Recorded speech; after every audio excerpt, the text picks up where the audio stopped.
Nos pasa que a veces pensamos que conocemos mucho a las personas y ya las juzgamos por 2 o 3 datos que tenemos de ellas. Lo clasificamos, lo conozco su número de identidad, su declaración jurada de impuestos y esas cosas, y en lugar de decir como lo conozco, lo siento más cercano, uno pone una distancia. Es el caso del Evangelio que acabamos de escuchar. Jesús está en sus pagos en Nazaret y la gente ha escuchado muchas cosas que hacía en otros lados, milagros, pero le desconfía porque lo conocemos. Uno pone en el bolsillo a la gente. Y como un pañuelo, a veces uno saca del bolsillo el pañuelo, lo usa y lo vuelve a poner en el bolsillo. Es increíble porque cuando uno va al Evangelio, y hoy es una fiesta hermosa, la instituyó Pío XII allá por 1955, ya se celebraba el Día del Trabajo en el mundo entero. El origen no siempre es muy alegre, es un reconocimiento a la clase trabajadora que no era muy considerada. A veces una reivindicación, a veces una denuncia. Y Pío XII quiso usar, en el buen sentido, la imagen de José carpintero, lo reconocieron así, lo conocemos, es el carpintero, para celebrar el Día del Trabajador, que nos abraza a todos, desde el intendente Federico, su esposa. Ya poco a poco voy conociendo a algunos por el nombre, pero no para poner distancia, sino porque al revés hace que Andoni, Carlos, Liliana, etcétera, Karina, la hermana de Don Orione, trabajadora, pero no la reconocen que es una trabajadora. Vamos a tener que hacer en fin, todos nosotros, por no hablar los que están a mis espaldas. El Evangelio es increíble porque Lucas, hoy leímos el de Mateo, Lucas, cuando habla de la Virgen, dice una joven de Nazaret llamada María. Pero el ángel saluda a María con el nombre que Dios le ha puesto. La llena de gracia, significa la muy amada, la llena de amor, para decir así. Dios tiene un nombre para cada uno de nosotros, ¿no? Y María también tiene una autopercepción de sí misma, ahora está de moda eso, y bueno, ¿por qué no? Es yo soy la servidora del Señor. En Mateo pasa algo por el estilo. El ángel se apareció en sueños a José, esposo de María. Luego, una palabra que habla de la virtud, así como llena de gracia, un hombre justo. Justo con mayúscula en el sentido de la santidad, porque con la palabra justo y justicia en el Antiguo Testamento se la refiere especialmente a Dios. Dios es justo, Dios es sumamente justo. Y las personas que son llamadas justas o justos es tocado por Dios. Y él también se autopercibe de alguna manera como lo perciben los de su pueblo, el carpintero. Así que estamos en una familia, una es servidora, la otra el carpintero. Padre legal, adoptivo de Jesús. Pero es con el que Jesús creció, con el que se identificó, como uno suele identificarse con su padre, con su madre en la adolescencia, etc. Pero miren la foja de servicios, un migrante clandestino en Egipto. Un buscador de su hijo perdido. ¿Cuántas madres o padres buscan a su hijo perdido? Por causas distintas. Un trabajador. Y resulta que Dios elige a este hombre para criar a su hijo. Y encima dice, Jesús vivió sumiso a ellos, a José y a María. Esto implica una participación de esa vida. Su vida es una participación de la vida de estos que son sus padres. Si hablamos de, como en Navidad hablamos miro ahí porque ahí recuerdo está el pesebre siempre en la catedral, de la palabra hecha carne, Dios se ha querido encarnar en este estilo de vida, con este estilo de vida, por este estilo de vida. Y Jesús vivía sujeto a ellos, creciendo en edad, en sabiduría y en gracia, que es el amor de Dios, delante de Dios y de los hombres. Cuando abrimos una puerta, nos acostumbramos a la puerta y decimos, abrí esa puerta, cerrá esa puerta, querés que entre el chiflete, que abran la puerta, que viene Federico, que cierren la puerta, que viene el obispo, disimulemos. Sin embargo, la puerta se abre y se cierra gracias a esa pieza invisible que es el gozne, cárdine o la bisagra. Bueno, José es eso en la vida de Jesús. José es eso en la vida de Jesús. Hay un autor, algunas veces aquí hemos hablado de él, un autor, está comentando el sermón, está bien, capaz que va a ser cura el día de mañana, o capaz que está diciendo metele que tengo ganas de ir a jugar y también hace bien. Calderón de la Barca tiene un libro famoso que es La vida es sueño, y los sueños, sueños son, comenta esto, ¿no? La vida es sueño. Los sueños, o la palabra sueño, tiene un significado múltiple. Si yo digo tengo un sueño, ustedes entienden algún ideal, algún propósito, algún proyecto. Si yo digo tengo sueño, dicen este se está durmiendo, como ustedes ahora después de ¿a dónde quiere ir el obispo? No es lo mismo decir tengo sueño que tengo un sueño. En el libro del Eclesiástico leemos, los sueños dan alas a los necios. Dar crédito a los sueños es como atrapar la sombra o correr detrás del viento. Las visiones de los sueños no son más que un espejismo, son cosas vanas, puras fantasías, pero es palabra de Dios, se reserva, a no ser que los envíe el Altísimo Dios en una visita. Y el cariño que le tenemos a José hace que le digamos es un soñador, como aquel José del Antiguo Testamento. Fíjense que estamos hablando de conquistas sociales, porque tener una fiesta para el Día del Trabajador es importante, una fiesta litúrgica, ya la fiesta estaba. Y significa una invitación a mirar desde los ojos, no de la Iglesia, sino de Dios, el trabajo. Cuando le achacan a Jesús de que trabaja en día sábado curando, cosa que estaba prohibida en la ley, Jesús dice la siguiente frase, mi Padre trabaja siempre y yo también trabajo. No estoy diciendo que con eso que hacen acá tenía que estar laburando, manga de vagos. Hay muchos que dicen así, El que no quiere trabajar no sirve y la gente quiere, pero no encuentra. Pero en 1963, los que somos, yo era muy chico, pero recuerdo, por los comentarios de mis padres y de mis hermanos mayores, se produjo en Washington, o desde Alabama, al sur de Estados Unidos, hasta Washington, una larga caminata de protesta, como la de Gandhi en la India, parecida, liderada por Martin Luther King, Premio Nobel de la Paz, afroamericano, contra el apartheid que existía en Estados Unidos, estamos hablando de 1964, no antes de Cristo, hace poco.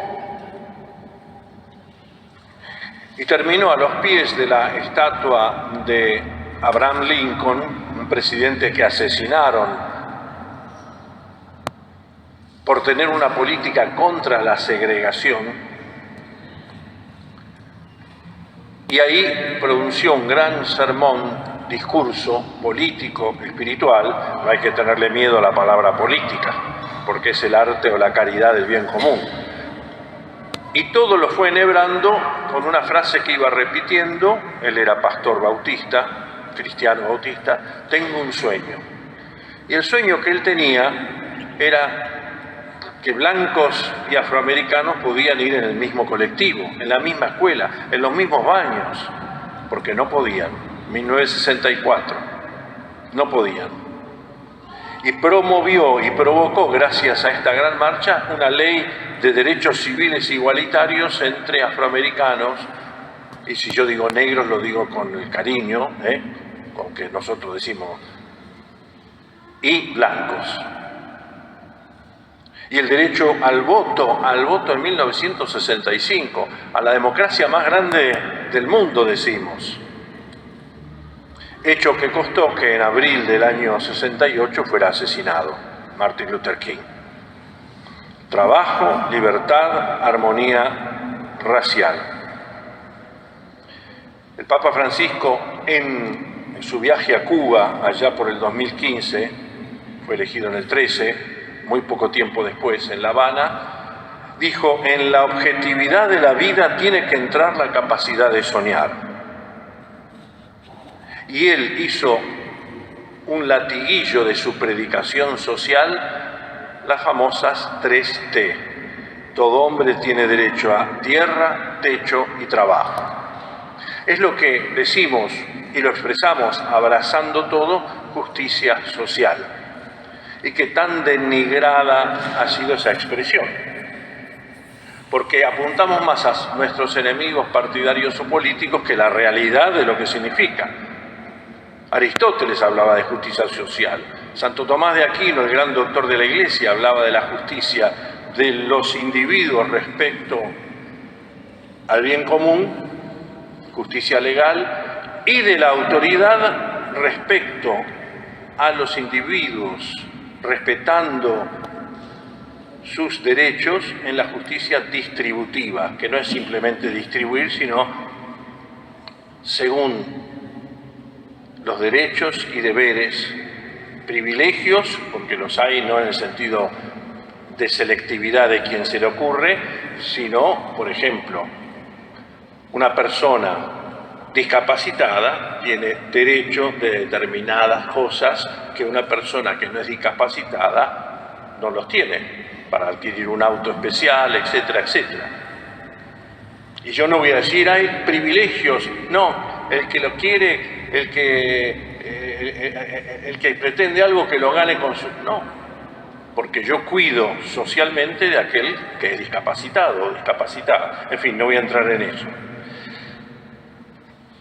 Pero después de un sínodo, el de Amazonas, que no tiene nada que ver con nosotros, podemos decir, sin embargo, enhebró toda su predicación, porque es enhebrar, con la palabra sueño, deseando para todo el mundo, no solo para la Amazonia, uno de los lugares más pobres y más explotados y más saqueados, cualquier parecido al mundo actual no es casual, la importancia de soñar proyectos, ideales, metas. Los de cada uno, los de los demás, y adivinar los que Dios tiene para nosotros, que eso se llama la vocación. Cuando uno descubre una vocación, uno descubre el sueño que Dios tiene para cada uno. José soñaba con un futuro, con su prometida, hasta que se entera, que su prometida espera un hijo que no es suyo, por supuesto. Entonces a veces los sueños propios se hacen añicos cuando descubrimos que los demás no tienen un lugar en su corazón para nuestros sueños.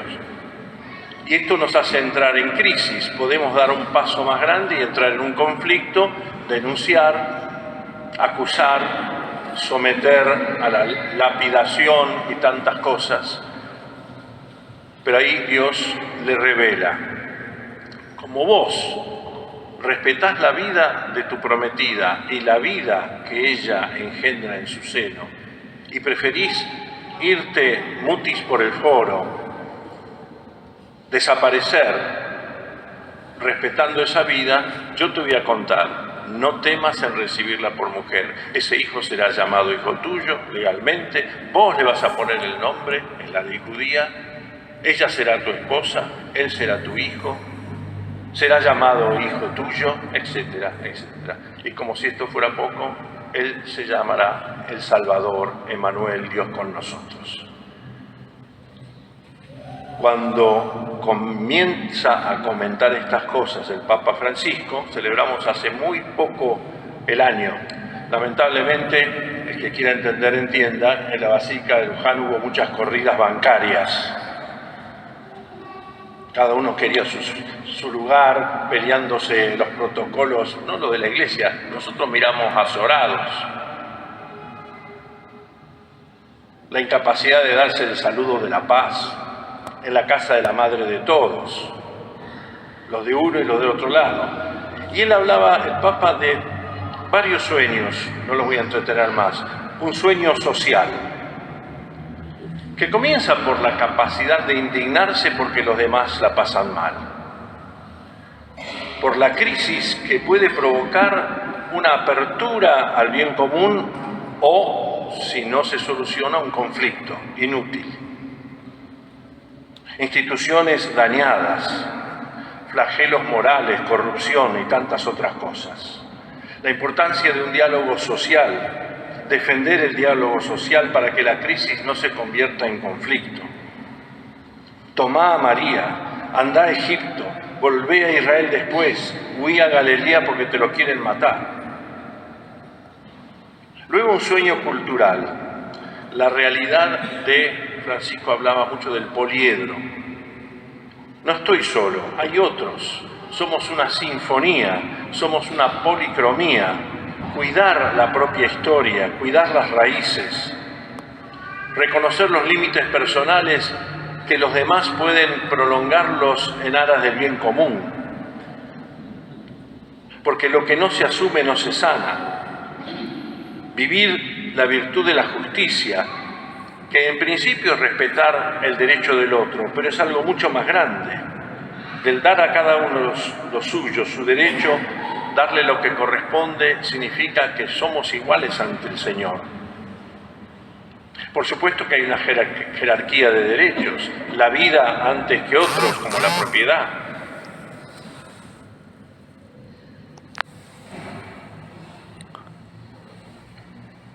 Cuesta pensar lo que aquel personaje descendiente de Caín dijo a sus mujeres: si Caín será vengado 7 veces, el que me toque será vengado 77 veces. Es la historia de la humanidad que estamos viendo. Porque yo maté a un joven por una pequeña herida y maté a un hombre por una pequeña contusión. Yo seré vengado 77 veces. Y cuando Pedro le dice a Jesús, ¿cuántas veces tengo que perdonar?, le dice, 70 veces, como diciendo,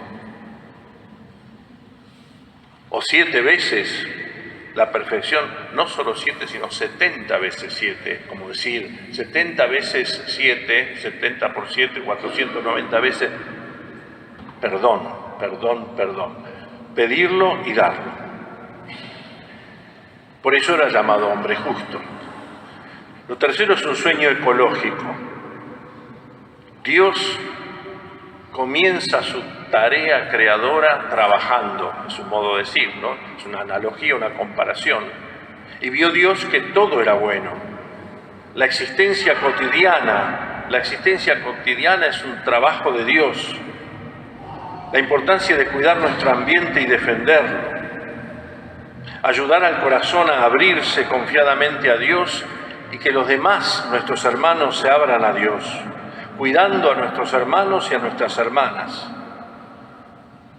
provocando la profecía de la contemplación en lugar de espiar quién es mi enemigo y encima insultarlo. Trabajo no es otra cosa que colaborar con la obra creadora de Dios. Y finalmente, estamos en la Iglesia, un sueño eclesial, no solo para Amazonía, sino para todos, porque San José es el patrono de la Iglesia universal. Estamos llamados a ser hermanos y amigos, interpretar los deseos y los sueños de los demás y comprenderlos, recoger la misteriosa sabiduría de Dios que nos comunica a través de nuestros hermanos sus deseos. Inculturar el Evangelio. La santidad no es, decía este chico Carlo Acutis, y ya termino, fotocopia o clonación o de laboratorio o in vitro. Santidad es pura originalidad en cada uno de nosotros. Que además esto se manifiesta no solo individualmente, se me va mi comentador oficial, qué lástima. No solo individual, sino social, popular. Somos un pueblo de Dios, implicado. Por eso, más allá de las crisis y conflictos, ampliar los horizontes. Los sueños de Dios es no temas, no temas. José es esposo, padre y trabajador. Y a tu hijo le pondrás el nombre de Jesús, que significa Salvador. Voy a terminar con un poema que alguna